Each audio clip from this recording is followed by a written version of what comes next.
A very good evening and a warm welcome to Weekend Dialogue on BizRoundUp. Tonight on the show, we have with us the CEO of South Africa Tourism, Mr. Thulani Nzima, and I'm coming to you from Durban, South Africa, where INDABA 2015 is happening, one of the largest travel trade shows in the world in Africa.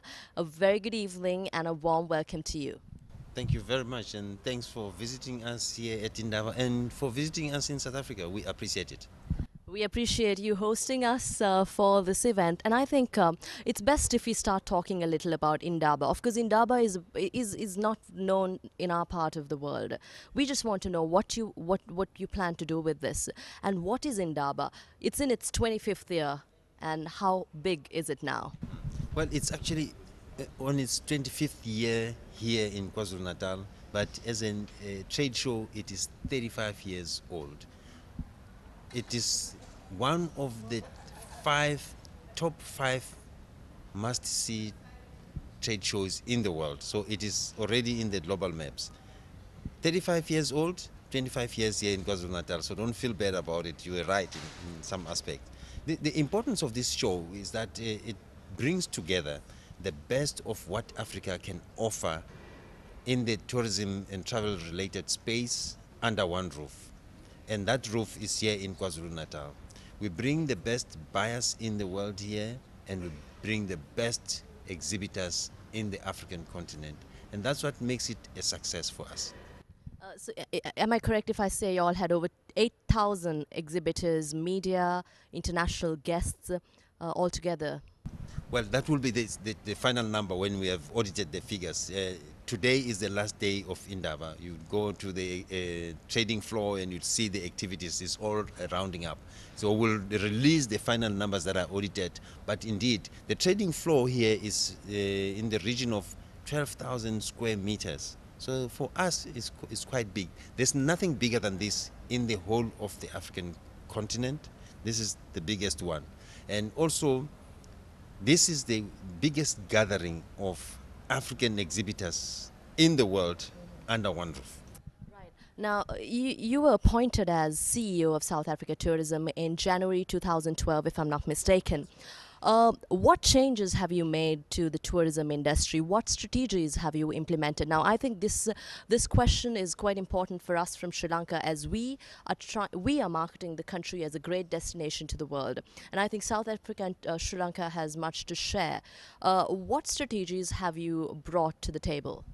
I think the most important part was to change the narrative on how we position the country. Firstly, we do not position South Africa as a safari destination alone. We're now beginning to articulate a lot of other key important components of that value chain. The second thing is, just in terms of the marketing medium and the space, we have realized that the traveler of tomorrow is actually accessed through a different platform, the social media and the digital space. So we have gone very, very big insofar as that is concerned. We have also aligned ourselves with some of the best platforms in the world, like TripAdvisor. We have been partners with that. We have used global media platforms to reach out to a much broader range of communities out there. We use CNN quite a lot for brand positioning. We use National Geographic quite a lot, but also National Geographic provides us with a lot of documentary work that showcases South Africa insofar as the safari component is concerned. We have also looked at how we approach markets. Our company is very much research driven. We do not do anything that is anecdotal. We do a lot of consumer insights. We have also realized that there is a lot of opportunity out there for our company, but we do not have sufficient money to be at all these places. So what have we done? We are operating a hub strategy. That hub strategy allows us to select a region and pitch a tent or open an office in one region and use that office to service a few other thin markets and grow them. The advantage of this strategy is that it is cost effective for us, and less risk, and we can pull in and out as and when we see the opportunities changing. But we also have been changing in terms of the messaging. The message for us is not really about the image of the animals, the image of the hotels here. It is around our people.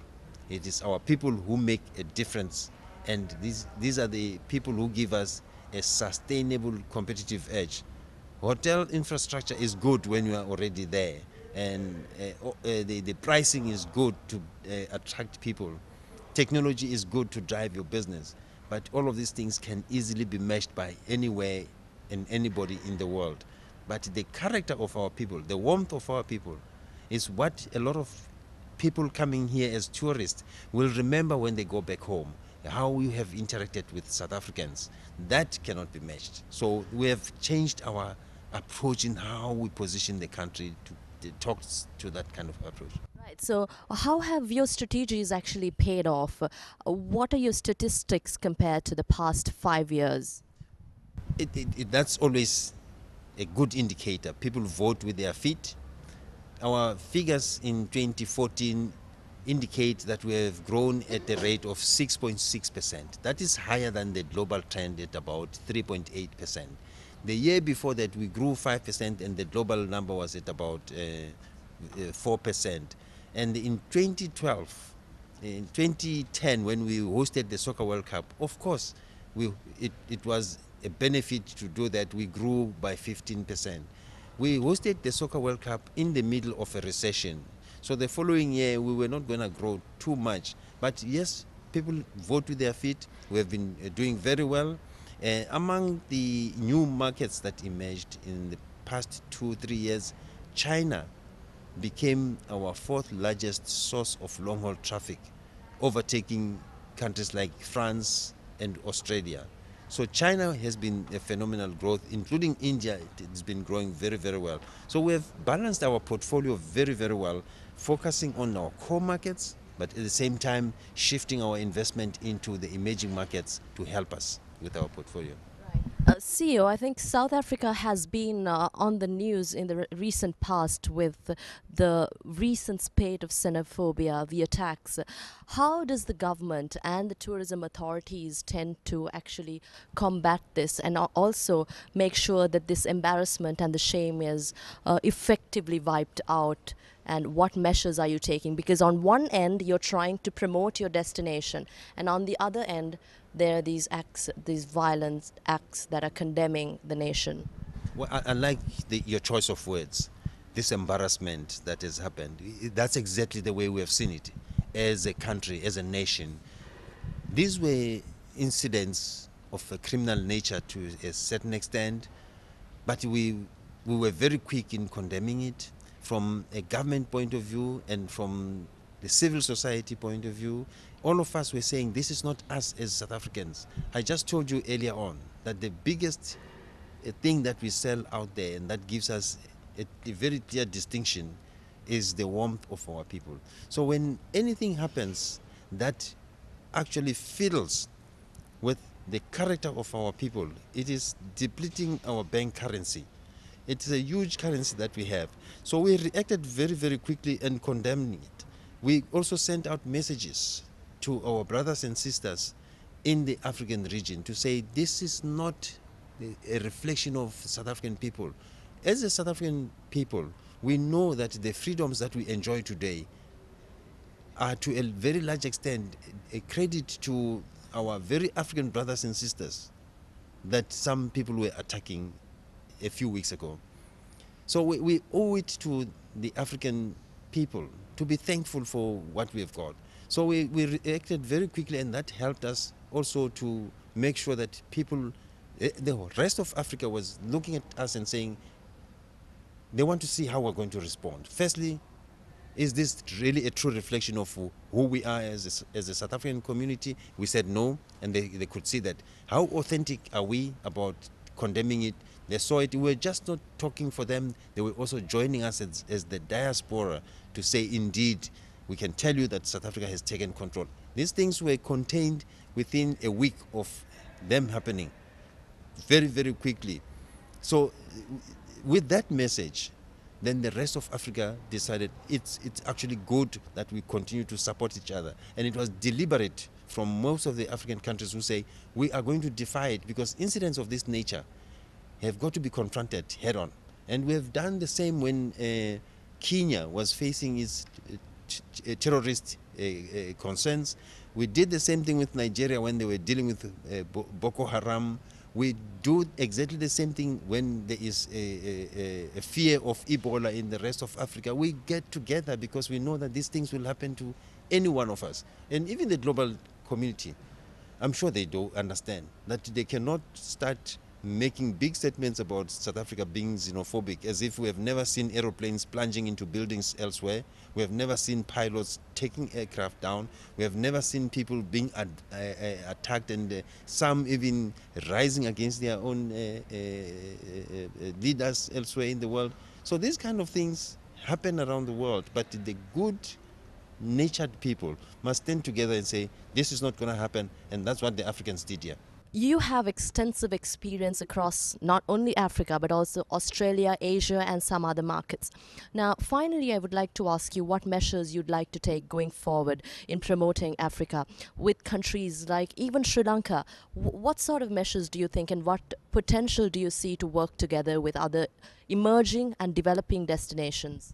Well, the reason why we called INDABA a Pan-African trade show is because we are responding to the global trend from buyers who start off by saying we want to buy continental products. So we want to buy African products and tourist experiences. So create one place where we can go and find people who are selling these properties, these kind of experiences, so that we can buy under one roof.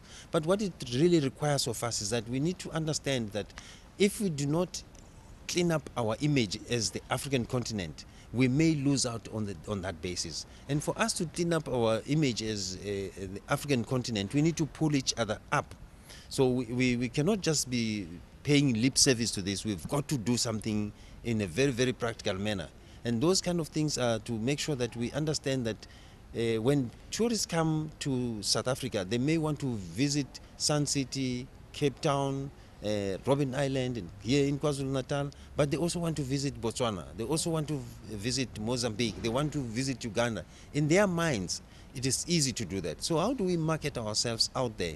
We must market ourselves in Sri Lanka in such a manner that the image of the continent of Africa is positively positioned there, that when we sell, yes, we will use one or two countries that in fact are a proof point that Africa works. But we must do it in such a manner that we give the Sri Lankan a comfort that your experience in the rest of Africa is not going to be completely different. That you go to South Africa, you are so happy, then you go to Botswana, you are so unhappy. That way we might be denting the image. So we want to sell South Africa to the Sri Lankans that is positive. A South Africa that is as good as them considering going to the US or going to Australia or Thailand for holidays. We want to tell them that Africa is actually just as good. If you are coming here for the first time, you would sometimes battle to come to terms with the fact that this is an African country which looks like a first world country. You go to Cape Town, you will just be bowled over. You go to Johannesburg, you won't believe that you are actually in Africa. To a certain extent, we even feel like maybe we are too developed for an African country. But such is the nature of what we as Africans need to do. A good blend of what maintains our character as Africans, but at the same time making sure that we modernize ourselves, because the traveler is evolving as well. They are not all going to be looking at the same thing. So I want to position the country on that basis, and also to say to the Sri Lankans, we want tourists who are very green sensitive. We want tourists who will support a sustainable tourism. We want tourists who come here for authentic tourism. Authentic tourism is different to just sheer opulence in spend, but people who want to immerse themselves in understanding the character and the nature of the people that they are dealing with. people who are not going to be going on an open top bus and taking pictures and it ends there. People who are going to be immersing themselves. So sustainable development is very important for us. Responsible tourism is very, very important. So that's the kind of tourists we want. We want the tourists who will come here, spend a bit of time in our country so we can show them around a little bit. And I hope Sri Lanka-South Africa collaboration develops, and we look forward to seeing you in Sri Lanka. It's a great destination as well. I have an invitation to the Sri Lankans. The next test game in cricket has got to be in South Africa, and we cherish the opportunity to just keep beating you guys. So please do come and make us happy. Well, I'm in South Africa. I'm not going to say much. Let's look forward to the next cricketing games with South Africa. Thank you very much, Mr. Nzima. I hope I pronounced your name right. I've been trying. It's very difficult here, but then... Thank you. I'm very impressed. Thank you very much. I don't have too many foreigners who don't need to be taught how to pronounce my name. Even South Africans, they battle, but you got it right perfectly. Thank you very much. I had with me the CEO of South Africa Tourism, Mr. Thulani Nzima, joining us on Weekend Dialogue. I'm reporting from Durban, South Africa.